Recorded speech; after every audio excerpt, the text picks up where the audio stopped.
conhece o curso de cerveja artesanal.net? Abra o seu navegador e digite curso de cerveja artesanal.net. Então você vai ter acesso à minha plataforma de ensino, onde eu posso ensinar aqui tudo o que eu sei sobre cerveja. Preste atenção, colega, olha só, são mais de 12 módulos hoje, contemplando todos os assuntos que nós precisamos aí para aprender a fazer cervejas. E não é só isso, além dessa plataforma de ensino, você também tem acesso direto a mim, chat especial para conversar com outros colegas, trocar ideias, tirar dúvidas direto comigo, bolar receitas, dicas sobre equipamento, tudo aquilo que você precisar. Então assine hoje mesmo curso de cervejaartesanal.net, 100% garantido ou seu dinheiro de volta, ok? Assista agora mesmo, dá uma olhadinha aqui no meu vídeo, conheça aqui o meu curso de cervejaartesanal.net. Agora vamos voltar? Bom dia, boa tarde, boa noite. Aqui é Marcelo Fenol, sou cervejeiro, e hoje temos aqui o Leandro Pereira, da Ezebril. A gente vai conhecer tudo sobre a empresa Ezebril, as características aí dos equipamentos, né, o que eles trabalham e tudo que pode oferecer para você, cervejeiro caseiro. Então vamos lá, bem-vindo aí, Leandro Pereira. Se apresente para a galera, por favor. Salve, rapaziada. Obrigado aí pela oportunidade, Marcelo. Vamos trocar um pouco de ideia aí, falar um pouco sobre a Exibril, equipamento, cerveja. E obrigado pelo convite aí. Legal, bem-vindo. Vamos lá. Vamos. Como é que começou a Ezebril? Então, eu tinha brincado contigo como é que a gente caiu de paraquedas, mas na verdade a, a Exibril já vem de muito antes de ser a Exibril, né? O Fabrício, que é um dos idealizadores, ele já fazia cerveja há 8 anos na panela, né? Ah, Antes que de a gente bacana. começar, antes de nós pensar no automatizado. E eu, particularmente, em 2015, eu não tomava cerveja artesanal ainda. Então, conheci a cerveja artesanal através dele. E a minha família tinha uma metalúrgica e a gente era especializado em cozinhas industriais de aço inox. Uhum. Então, na época, ele veio para ser o nosso gerente de uma representação. E aí ele deu de presente uma cerveja, da qual não gostei na época, porque, nossa, uma cerveja Achou é uma estranho, né? moda, Paladar, né? nossa, nada a ver, né? Mas aquilo ali foi só no primeiro momento. Depois que eu brinco que o mosquitinho pica, né? Parece que tu já não consegue mais. Né? É o antes da cerveja e o depois, né? Da artesanal. Exatamente. Então, então ele falou que já ele falou assim, essas minhas últimas levas, eu tinha parei de fazer cerveja e tal, e essa é as últimas. Aí tá. Depois de não sei assim quantos dias, como ele viu a questão da metalúrgica, ele assim, putz, começou a ficar animado para fazer de novo. Mas já era a segunda vez que ele tinha desistido de fazer cerveja, porque ele morava em apartamento, a primeira, né, ele alugava um espaço, mas as panelas vinham para casa, então tinha que guardava na sacada, bagunça, né? E aí ele foi a primeira vez que ele parou. Depois ele começou a alugar um espaço com o pessoal. Só que até ele conta aí em algum vídeo, que eu não lembro qual é, que ele andava tudo alinhado, né? O cara trabalhava no comercial, e aí ele estava saindo para uma reunião, foi passar lá no lugar onde ele fazia a fermentação, e deu uma sujeirada lá, ele teve que limpar tudo, eu acho que ele teve que voltar para casa para limpar, para Talvez limpar. blow-off de fermentação, alguma coisa assim. Eu não me recordo o que que era, assim, mas eu Uhum. sei que ele naquilo ali ele ficou puto, largou de mão. Só que esse negócio de ser cervejeiro caseiro é um hobby, né? É uma paixão. Então aquilo ali é na hora, mas depois já é muito mais prazer do que sofrimento. E aí ele veio conversar comigo, porque ele estava comprando uma panelinha e queria soldar a ponta da válvula, que é o que todo mundo. A ponta roscada para rosquear a válvula, né? E na época estava surgindo bastante gente para fazer esse tipo de serviço que batia lá na nossa porta para fazer. Aí eu falei, pô, tu faz cerveja também? Pô, tá batendo direto gente aqui para montar esses equipamentos. Para mim, aquela panela já era o equipamento, né? Uhum. E aí ele assim, putz, sério, ele viu nisso como uma oportunidade, né? Ele já tinha vislumbrado, tentado fazer outras coisas para viver da cerveja e que ele tinha largado. E aí, na época, eu estava saindo para ir para os Estados Unidos para tirar férias, e eu falei para ele, cara, vamos fazer um equipamento automático. Não, eu não falei um equipamento automatizado. Eu falei, cara, vamos fazer um equipamento desse para vender, que seja padrão, porque a minha busca na metalúrgica era fazer um equipamento, fazer um produto padronizado. Eu já tinha feito máquina de empanar camarão, máquina de lavar alface automática, porque era tudo sob medida lá. Então, um projeto sob medida é uma naba. Cada vez que constrói um novo pedido, é um novo projeto e uma nova bagunça, né? Entendi, uma engenharia toda aí por trás, né? É, só que na minha cabeça era o quê? Uma panela, uma válvula e tá pronto, né? E ele já vinha com um monte de ideia, porque fora do Brasil, o pessoal trabalha muito com essas double vessel também, né? Uhum, E ela tem algumas coisas assim que eu particularmente hoje eu vejo como muito mais vantagem. E aí eu lembro que a gente sentou um dia à noite na casa dele e falou, ó, tem essas 5 possibilidades. Aí ele falou sobre a single vessel, falou sobre Hermes, falou sobre tribloco a gás. uhum. É, aí Rins, ele falou, talvez, mas o né? que Uhum, o rins, uhum. E aí ele falou, mas o que eu tô mais tentado é isso aqui. Aí ele falou e tal, eu queria fazer umas mudanças. Eu assim, cara, tu é o pai da criança, vamos embora. E aí ali é que começou, assim, a gente imaginou que dentro de uns 60 dias, porque eu já trabalho com metalúrgica faz uns 10 anos, ele com 8 anos de experiência, a gente pensou, 60 Vai ser dias assim, nós né? estamos com o produto, né? E 60 dias a gente não tinha nem terminado o projeto, assim, era muito complexo.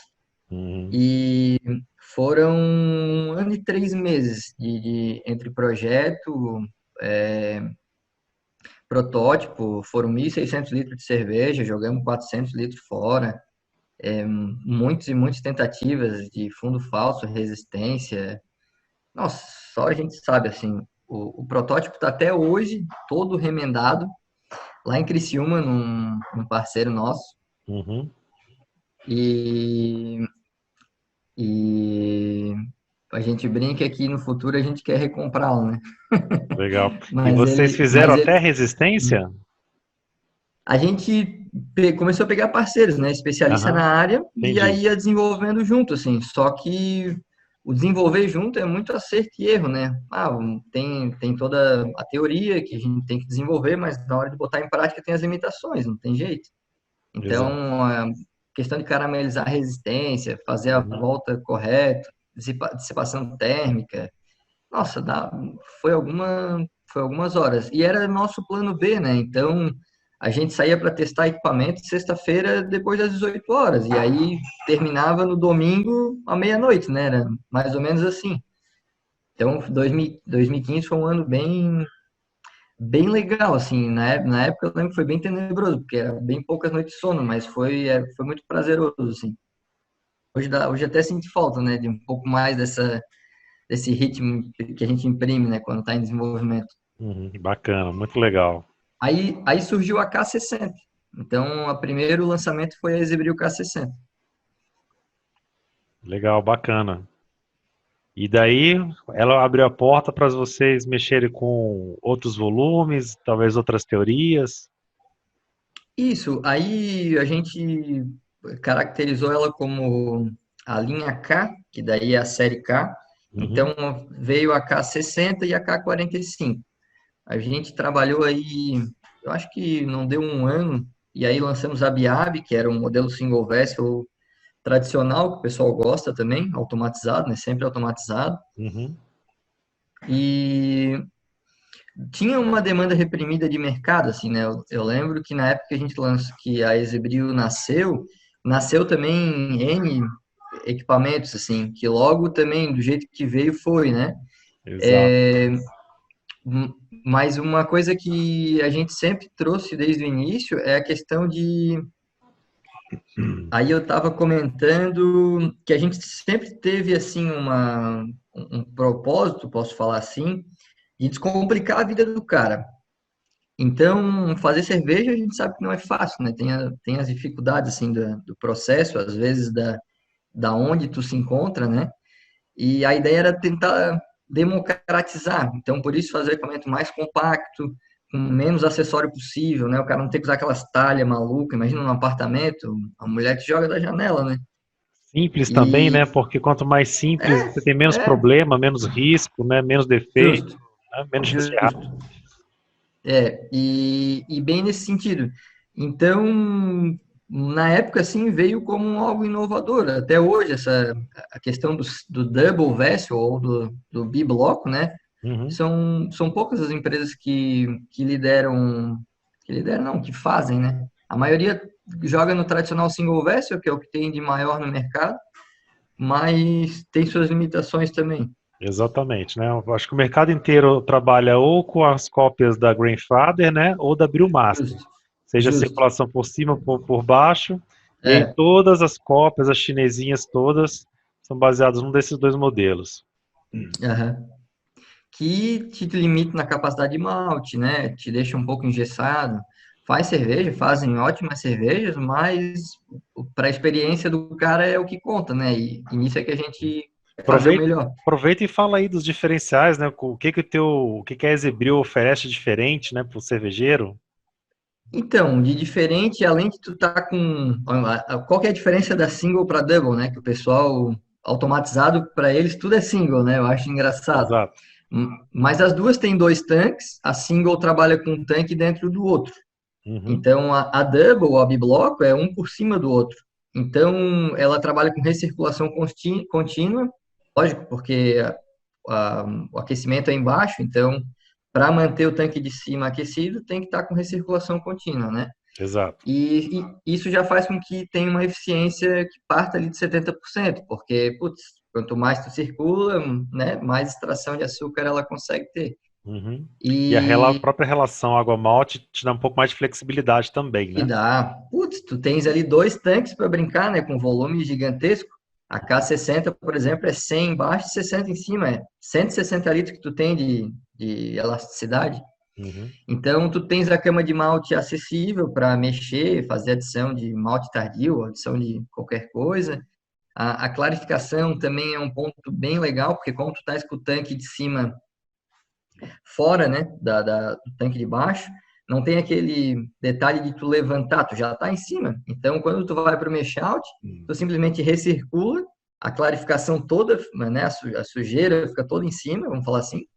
E depois, quando tu terminou, que vai para a fervura, ele vai deixar drenar, fecha a válvula que tem no tanque de cima, e aí tu pode tirar o tanque de cima, ou se tu quiser tirar em conchas para tirar o tanque vazio, tu escolhe.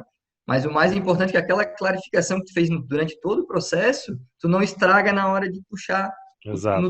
do tanque, entendeu? Isso eu acho o mais bacana, assim. Parece simples, mas é menos trabalho que tu tens depois de talvez fazer um IRPA bem feito, uma maturação lá na frente. É trabalho que diminui na frente, não tenha Exato. dúvida.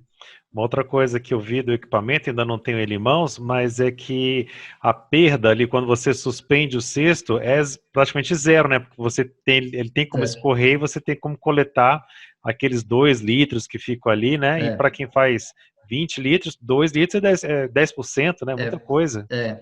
Isso ajuda Ah, bastante também, tem, né? tem clientes, é sempre, a gente tem um grupo lá de clientes, né? Sempre tem um que tá botando a foto que deixa num lado e deixa escorrer, assim, né? Para aproveitar ao máximo. Então, a eficiência dele com Uhum. certeza, até de litragem é bem relevante. Exato, eu já vi os vídeos do Jamal mostrando essa parte, né? Parece que é bem interessante, né? Uhum. Aí, falando do Jamal, eu lembrei agora do ponto também no tanque de fervura, de aquecimento, que é o tanque de baixo, a questão dos sensores, né? A gente fez ele ser um sisteminha fechado. Então, no tanque de fervura, o tanque de aquecimento, ele vai ter um sensor, que nada mais é do que um poço térmico, vamos falar assim, sensor Uhum. vertical de inox, e ele desliga a resistência ali. Ele tem uma altura, né, calculada que é a área crítica. Então, muito açúcar e pouco líquido, a tendência a caramelizar é grande. Uhum. Além da resistência ter dissipação térmica customizada, tem mais esse detalhe ali que faz toda a diferença. E também não deixa a resistência trabalhar seco, que nos equipamentos automatizados, a, a, os grandes problemas que tem com caramelização ou é a resistência trabalhar seco porque tem pouco líquido e queima, ou carameliza porque tem muito açúcar, né? Exato. Então, eu vejo muita Isso aí panela, já mata. só te cortando aí, desculpa, mas eu vejo muita panela. Né? Que o pessoal faz? Ele coloca aquela circulação muito intensa e aí não dá tempo da cama filtrar e aí Ah, seca lá embaixo, né? O cara tanto estraga a bomba é, quanto pode queimar resistência. Então, já vi sim, muita é. panelinha que não tem nenhum tipo de proteção e às vezes o cara, principalmente as chinesas, né, que a resistência é colada ali na panela, ele acaba perdendo a panela inteira. É bem Aham. complicado. É, se tu estás fazendo um volume grande, a possibilidade de faltar água é difícil. Mas como a gente está falando que a grande maioria faz volume pequeno, a possibilidade Exato. é gigante, É porque gigante. Uhum. trabalha com pouco líquido. E normalmente na single vessel ou nas panelas de fogareiro, como eu já fiz também, tu trabalha com menos água no mesh, né, para lavar, para ter uma eficiência melhor, para compensar. Então é menos água que tem aí no sistema. É Uhum. bem, é bem relevante. E aí esse é o sensor de baixo, faz toda a diferença. E em cima tem também um sensor magnético horizontal, daí, uma boia de caixa d'água, vamos dizer assim, que ele trabalha fechado. Então, se falta água no tanque de baixo por algum motivo, ele desliga a resistência. Se em cima vai trabalhando no limite, ele fecha o contato da bomba e para a recirculação. Então, não tem problema assim de uma surpresa no meio da operação. Uhum. Que, né, é uma coisa que às vezes já me perguntaram, tá, como é que tu chegou nessa história do sensor? Ah, com certeza deu problema com a gente trabalhando e a gente, lógico, Vai aperfeiçoando, as, né? as nossas soluções é todo em cima do nosso problema que a gente tem no dia a dia, que todo mundo tem. Só Uhum. que a gente quer fazer isso de forma escalável, né, para poder, de novo, descomplicar a vida do cara que está em casa fazendo cerveja. E aí a gente lembra assim, ó, sempre quando fala do sensor, que a gente tava lá no sábado fazendo o teste, cara, nós cansados assim, né? E conversando, o troço lá tocando, nós já tinha. Era meio aquela abraçagem assim, full, né? Pá, já deu tudo certo. Daqui a pouco dá aquele barulhinho, né? Aquela água assim caindo. E o Fabrício sai correndo. Não sei o que ele tinha feito lá, se ele não tinha aberto a válvula e tal. E aí transbordou, daí, porra, vamos ter que botar um sensor nisso. Então, cara, sensorzinho simples, resolve, ele é Exato. desmontável para lavar, entendeu? Uhum. E, e muito tranquilo. O cara trabalhar em casa, trabalhar na sacada do apartamento, na cozinha, como vários fazem, bem tranquilo. Bacana, que legal. E pro pessoal do Brasil, né? No Brasil a gente tem aqui pessoal com 110, 220. A panela de Uhum. vocês funciona nas duas voltagens? Tem para as duas voltagens? Não, a gente acabou deixando só 220, né? Pelo fato de o 110 também ter Isso, tem aquela o gasto ligação, né? Fase que dá para fazer o 220.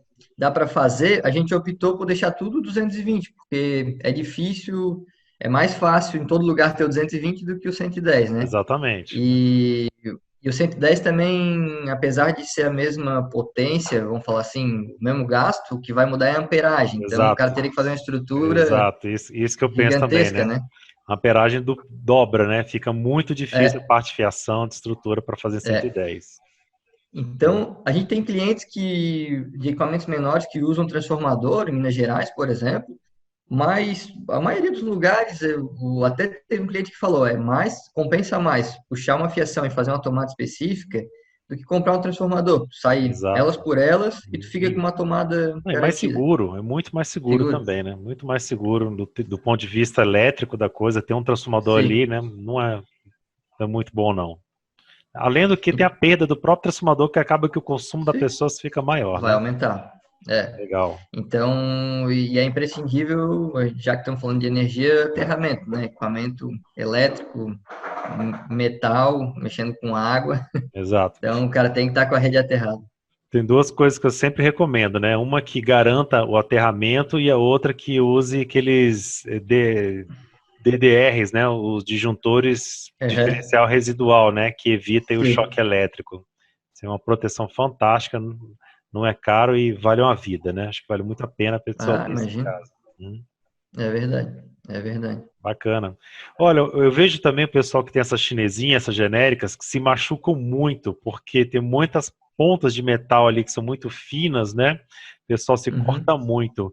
Como é que vocês da Exebiro trabalham essa parte de acabamento aí das panelas? Cara, tu sabes que os nossos equipamentos eles são todos montados, apesar de a gente cortar tudo a laser, do que já tem um, né, um E o acabamento mais superior, né? perfeito, Uhum. é superior, as gravações também são feitas a laser, mas a montagem é tudo uma a uma manual, né? Então acaba passando por um controle de qualidade que vem da metalúrgica, depois na expedição. Então sempre tem um ajuste fino para fazer. Uhum. E no Inox 304L, se a gente pegar uma análise assim bem, olhando assim, né, as duas chapas de face, o 201 ele tem uns micropigmentos assim, acho que é do material. E aquilo ali eu já percebi, é bem empírico, mas eu já percebi que aquilo ali parece que ele tem um poder de corte maior, tá? No 304 já não, tanto é que para tirar o corte do 304 é muito mais simples. Exato. Então, além de, né, quando normalmente trabalha no 201, eles trabalham com chapa mais fina. Então, a gente se Uhum. corta até numa folha 4, eu costumo dizer, né? Então, Exato. isso aumenta também a chance de corte. Uhum. Lá principalmente da série K, é chapa 1.27, chapa 1.5, então é mais difícil. Bacana. Mas tem uma atenção especial na produção, pode ter certeza. Uhum. Que bacana. E como é que é a parte elétrica aí das panelas? Em que vocês basearam para fazer os controladores? Cara, a gente se baseou assim, é até um ponto que o pessoal bate bastante na tecla, que a gente já está trabalhando faz um ano num novo controlador que vai ter possibilidade de tu ter um aplicativo no celular, né? Ficar mais intuitivo, salvar receita. Uhum. Mas na época e até hoje, esse fato de a gente querer simplificar a vida do cara, então o controlador ele tem que ser o mais fácil Exato. de programar, né? Uhum. E de tu também trabalhar no dia a dia da operação. Tanto é que se tu for perceber, a nossa bomba ela é eletromecânica. Tu não tem que operar o controlador. Que Uhum. isso era uma coisa que nos segurava para estar mudando o controlador, né? Porque a gente testou N, tá? N controladores de mercado antes de até desenvolver o nosso. E tinha uns que tu tinha que entrar, desligar a bomba. Entra no menu, bota a senha, vai no coisa tal, liga, desliga. O cara que é cervejeiro caseiro, Não quer isso. É, se tá um problema que lá vai dar boy over, já transbordou exato. faz tempo, né? Uhum. E o cara quer um negócio que simplifique a vida dele, né? Não é um programador de uma fábrica, assim, né? O cara Exatamente. é Uhum. para hobby. Então a gente tem uma plataforma ali que ela é simples, intuitiva, vai salvar sempre a última receita. Legal. Tem PWM ali, questão do Uhum. pulso ali, né? Que dá Sim. para desabilitar também, quem não gosta. Uhum. E um detalhe que a gente deixou foi na fervura a intensidade dela, né? Igual a Sim. gente tem no fogo lá, de Uhum. aumentar e diminuir, tu trabalha de 0 a 100%. Ah, que legal. E Então, você controla a isso, intensidade da fervura, né? intensidade da fervura, é isso. Bacana. E aí um outro ponto, assim, né? Como o Fabrício foi mais paneleiro que eu, né? Uhum. Mas tem aqueles fatos, o cara vai mudar tu vai mudar para um carro automático, mas tu ainda tem a borboletinha para passar, ou tu tens o manual que tu vai jogando para frente. A gente deixou um botão que tu comuta lá entre o automático, para te trabalhar de forma automática, e o manual. Uhum. Então, parece que não, mas sempre tem alguém que quer fazer algum teste, né? Quer ficar dando uma olhada no relógio, quer fazer alguma loucura, então a gente deixou ali.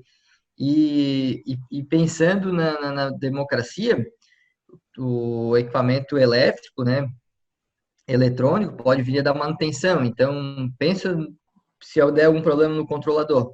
A gente sempre falou assim, cara, por mais que dê problema, tem que terminar a abraçagem, depois a gente vai resolver o problema. Exatamente. Então, o manual, algum problema, cara, joga pro manual, vai terminar a abraçagem. Ó, deu isso, aquilo, beleza, agora vamos resolver e Uhum. ver o que aconteceu para não dar de novo, né? Porque às vezes tem alguma falha ali na rede, tudo mais, Exato. então também é um plus aí que o cara tem na mão. Exatamente. Eu tô só fazendo um paralelo. Eu tô ajudando um colega que tem uma cervejaria e ele tem 10 fermentadores com um banco de glicol. E o banco de glicol Ah, deu palha, deu pala lá, parou de funcionar. E ele está com cerveja nos 10 fermentadores. Então imagina o risco que esse cara tem né? E o problema é Puta, que ele está mano. agora para tentar salvar. E está tentando adaptar ali com os PVCs ali para tentar fazer também no manual para pelo menos salvar a cerveja. Então, isso É, vale para tudo, né? Desde pra a tudo, é. da panelinha ali tua, né? Passando pelo teu fermentador e tudo. Mas que Puta, bom, mano. legal. De E maneira simplória é isso, e também vai ter essa opção agora mais com mais perfumaria, né? Mas a gente fez pesquisa, a gente sempre, quando vai lançar algum produto, a gente faz uma pesquisa para os clientes perguntando se faz sentido, se não faz, às vezes é só uma algo para o nosso ego, né? uhum, E 75 ou 73% estão satisfeitos com o nosso controlador. Então, realmente não faz sentido, mas como já está com 5 anos aí, a gente vai lançar para ter mais uma opção, né? entendi, legal. Fala um pouquinho agora de todos os produtos, toda a linha de produtos da Ezebril, né? Fala um pouquinho das diferenças entre os tipos de panela, né? A linha K, tem a linha B, né? Isso. Hum, A gente montou tipo uma curva, né, de oportunidade, assim, desde o cervejeiro, eu não falo nem que é iniciante, mas é aquele cara que às vezes talvez ele tá de aventura, ele não sabe se quer o que quer, né? Então uhum, tem a Biab, é a linha de entrada. Aí essa Biab tem dois tipos de inox, tem o inox 304L, que é o alimentício, né, uhum, o padrão, e tem a Biab de inox 201. Então, essas duas são a linha de entrada, single vessel tradicional, tanque automatizado com voal, né? uhum. E de que É, tamanho que são essas? ela vai fazer, eu gosto de falar na média de 30 litros, mas o tanque é de 50. As Entendi. duas são iguais. Uhum, Então, vai dar um mínimo ali de 23 e um máximo que a gente já tirou 42 litros, né? Dá para brincar.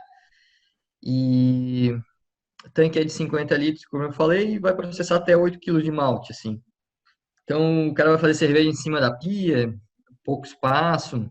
Mas eu costumo dizer, assim, que esse tipo de equipamento ou tu ama ou tu odeia, né? Porque uhum. tem muito cara que torce o nariz, eu particularmente também não curto.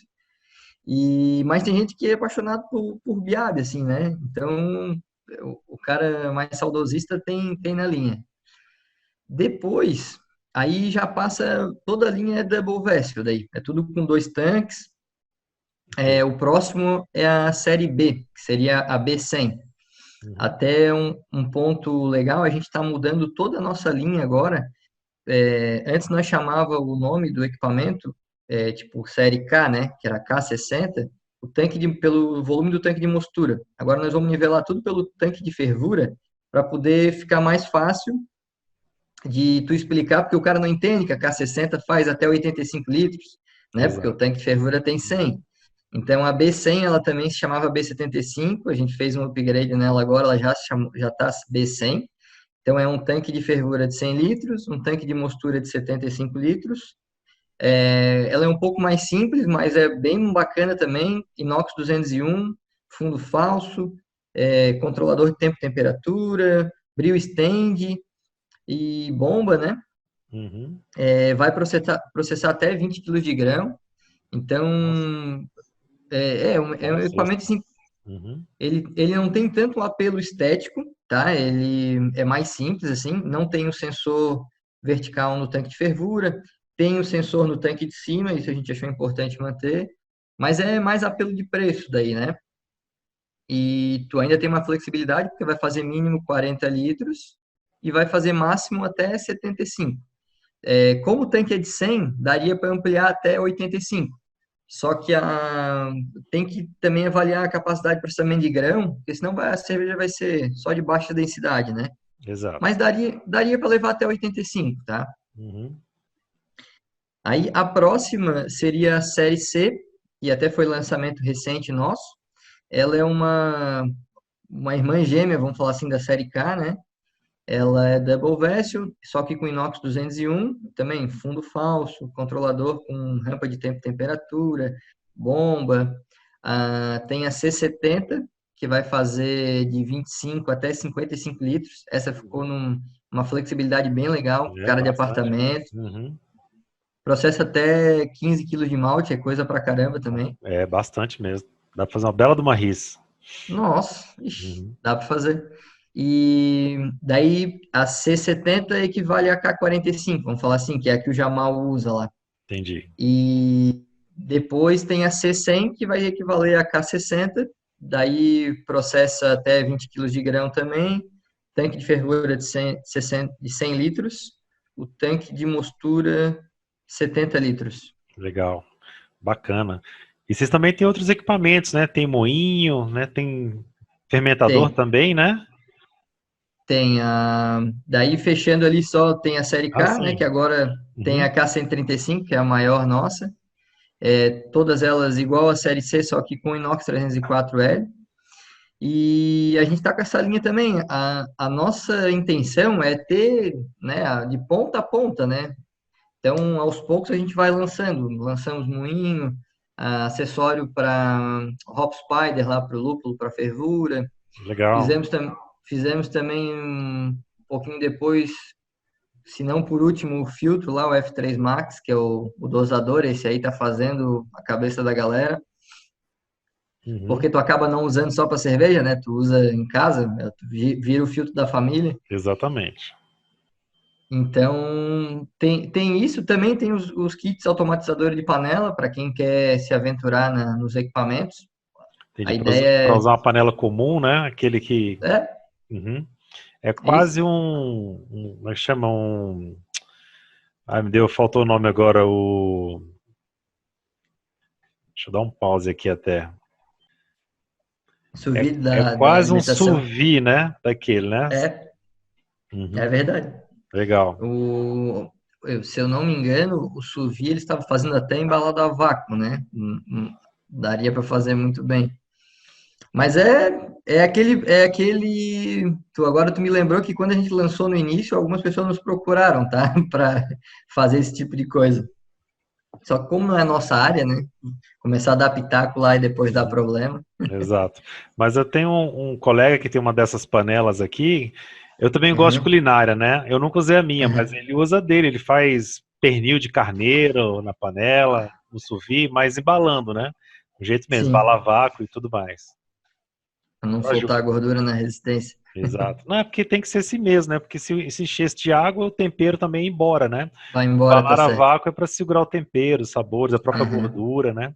Estrutura. Bem legal.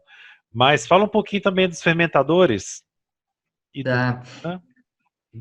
E falhou do fermentador. Do fermentador e do moedor. Ah, tá. Os fermentadores, até a gente lançou ele tem todas as válvulas sanitárias, com acabamento sanitário, são todos inox 304L, assim, é um xodó, assim, né? Legal. Mas a ideia era fazer em três etapas. Então, fazer ele primeiro sem refrigeração e só a estrutura em si, depois ele pressurizado e por último refrigerado e pressurizado.